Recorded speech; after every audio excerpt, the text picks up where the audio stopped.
車偵察発射。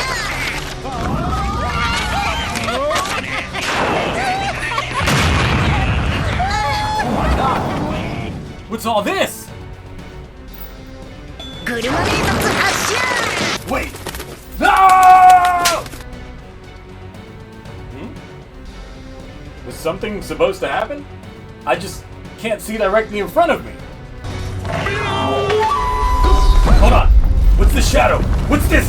No! No! You know, this ain't so bad. Oh wait, I just realized I can't swim. How it feels to chew 5 gum. Go, 3, 2, 1, fight!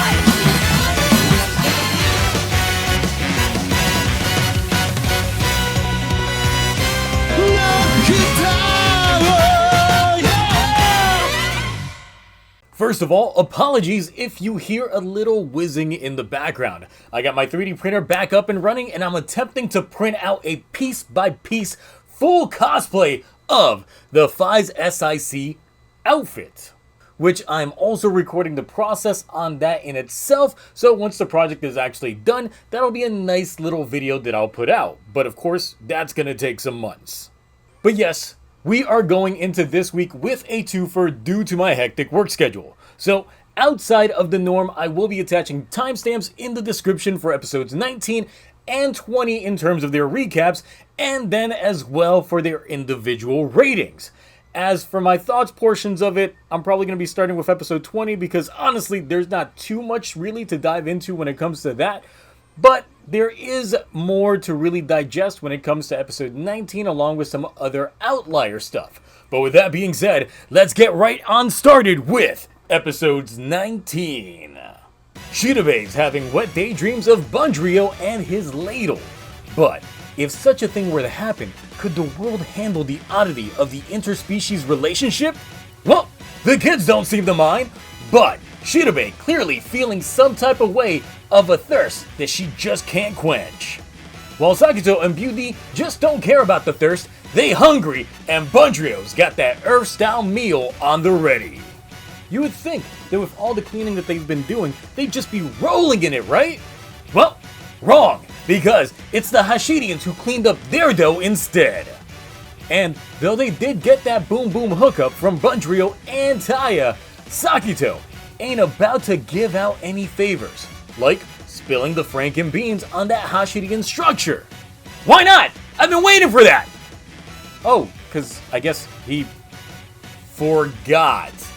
But maybe more curry will end up helping. You know, I expected nothing, but I'm still disappointed.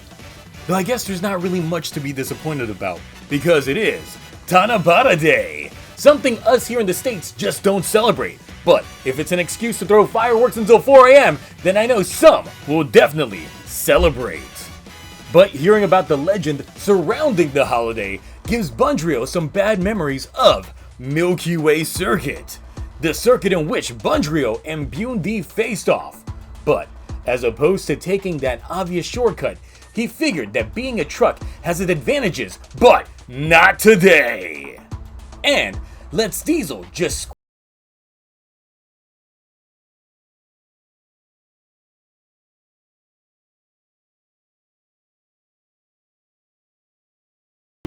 it's payday, and this girl is celebrating. So much so that the Hashidians are gonna take that satisfaction and turn it into fat stacks, making us the ATM Gruma, able to weigh you down by your net worth. Sakito's first on the scene while the others show up to free money laundering. So it's time for a good old fashioned... Oh, Sakito's just gonna slide his way on in. Okay. ATM's not gonna take that color-coded nonsense lightly, since none of them are the color that matters. Green! Giving Mira the weight of her flow, Chashido figures out the monster's gimmick, and if there's something that has a lot of net worth, it is Taya. ATM still got bills to deal, so the game plan is getting behind Joe, and it's not effective. Turns out that Joe spent all of his money recently on workout stuff, leaving ATM Gruma wide open for a good old-fashioned finisher. Bypassing Rainbow Road, we get a giant money load. You know what? I wonder.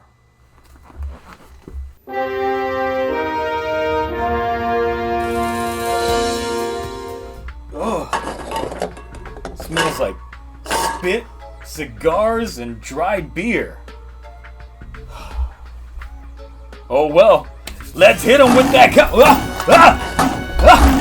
So we get the team up between Bundrio and Diesel with the jetpack, when one paper jam later leaves Diesel wide open for the bait. But wait, Sakito ain't got no money. It turns out that Diesel has been saving on up. So, with BoonD out, Bundrio needs to take flight, but can he? Okay, well, that was a really fast pep talk just to hype this man up. But you think Tai is gonna actually miss out on high-flying developments? Absolutely not. Because the weight of all those assets are just what they needed to strike that massive gravity force. So, when all is said and done, wishes are to be had, with everyone having simple wishes, except Shirabe, who wrote 6 thirsty-ass hopes and dreams. And we could talk forms, but it's just Bundrio with a jetpack, so I'm not talking forms. Now on to the next episode, as Sakito tries to get his startup cleaning services ready for business, while some guy is still upset of the breakup that he had 4 months ago, almost as if it was yesterday.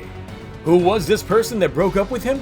But Mira, who dumped his ass to get the thrill of being a BoonBoomger. But this establishment just happens to be under the command of the Hashirians, and Cannonborg's got quite the new experiment to try out.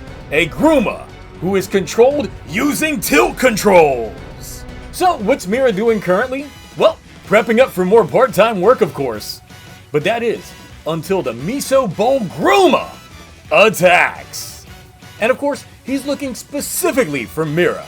So, when they show up to transform, he shifts up that bowl and shows her how steamy and comforting miso broth really is. You can almost say that she's lost in the sauce. So the rest of the BoonBoomgers try their hand at freeing Mira with a knockout of the dish, leaving Joe completely ineffective. So you bought all that workout equipment last week just to not be able to... Do you even squeeze, bro? Sakito's caught wind of the Wii control user, but Taya tries to stop him. But all of this is actually Taya's fault. That's right, it was back in episode 1 that Taya's actions drove Mira away from her boyfriend, when he ended up landing that cushy new job overseas.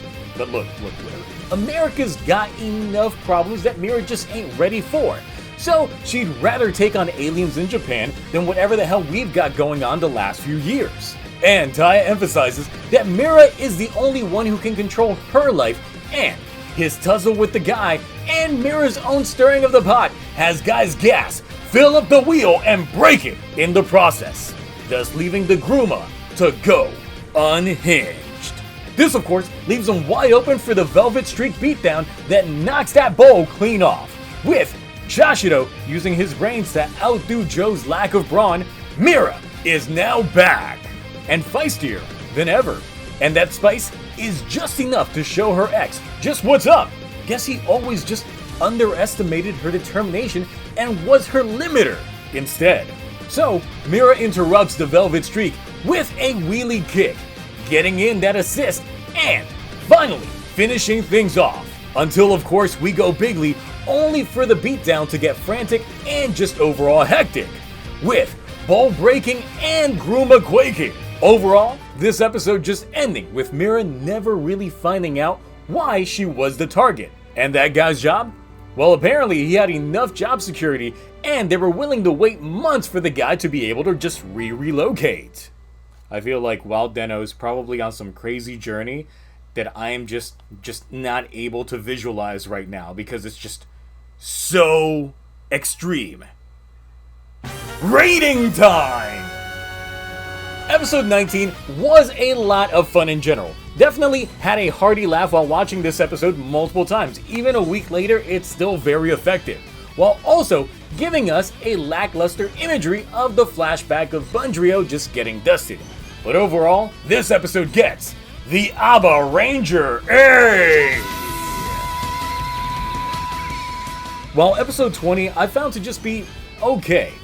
It was nowhere near the hype that the previous episode was, and this was also a pretty flat episode for being a Mira-focused one, as it didn't really do much to elevate her character. If anything, it just served to re-emphasize why she is how she is. But it doesn't really justify why she's the team's driver when I haven't really felt that since, the press conference where they announced that. We actually ended up getting more of that kind of thing back when we had the Mira biking episode. Because, yeah, that was actually a much better episode for her than what we ended up getting here. So overall, this episode is going to be getting the Car Ranger C! Ooh, boy.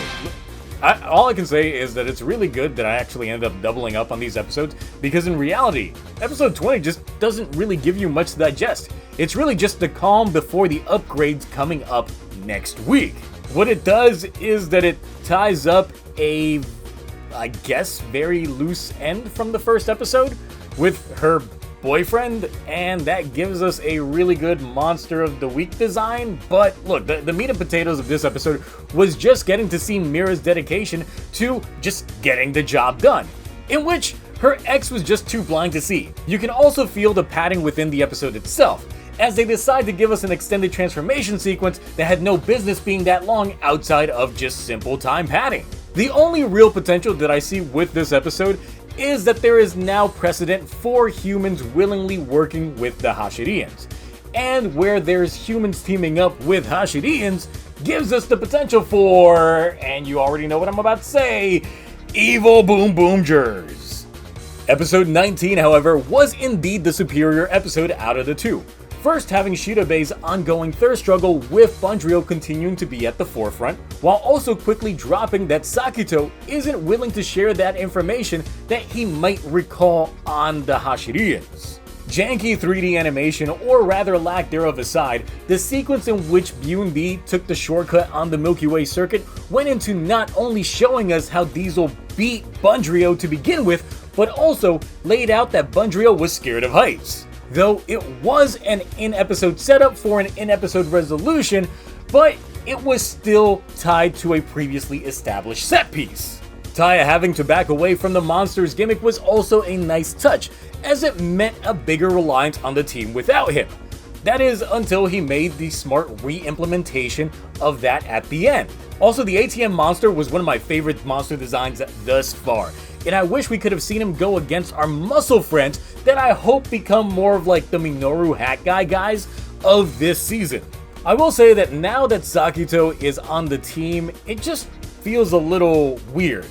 Maybe it's because he just doesn't feel like he belongs yet. He joined and already he kind of just feels like an afterthought without really feeling like he has a proper cohesion with the team. I mean, this goes hand in hand with the piece that we get in the intro. It's very little and kind of lackluster. And his dance with Diesel at the ending was just a complete of what the hell is even going on here moment. He's not providing any information on the Hashidians, and he's no longer got a rivalry with the Boomgers. So outside of feeling some kind of way about the way that Taya carried himself, he doesn't really provide much, since a lot of what he had going on really goes more on hand with Diesel. The only other plot device that we really have was planted with the latest episode, episode 20, in which it does look like he's starting up some sort of cleaning business, and we'll see if that actually gets carried on to future episodes or if it was a one and done deal with this episode by itself. Next episode, we get the introduction of Boon Red 119, but even with the preview showing us that it is Taya's childhood dream to be a firefighter or something of the like, it's continuing down the trend of introducing something with a resolution that is done within the same exact episode. If we already had a nugget of that at least being introduced within these episodes, then maybe I wouldn't be going in so reserved on the matter. But with that power-up, we already get yet even more discounts on Sakito's inclusions. I really do hope that they end up addressing a lot of these things. Since the introduction phase is now up, it should have been more character development time. But I guess if Sakito's only character plot thread was literally his friend that came and went, it really does make his debut and current run in terms of the character arc just the blandest 6th arc in a while. Which is a shame. They really could have just kept that rival plot going for him. And I think it would have been all the better for it. Another thing that I noticed is within the intro itself. At the end, when everyone is at the car, there is an awkward negative space between Mira and Joe, which kind of feels like they're set up for yet another member of the team just joining in and filling in that void. You don't just have negative space on there, like that's just bad photography. But yes, those are my thoughts. What are yours? What did you think about the last 2 weeks of BoonBoomger? Mira getting more emphasis, Sakito just being there, and can we just get to that BBG? Anyway, that's it for me. Tried speeding this one out, but hopefully I will catch you real boom.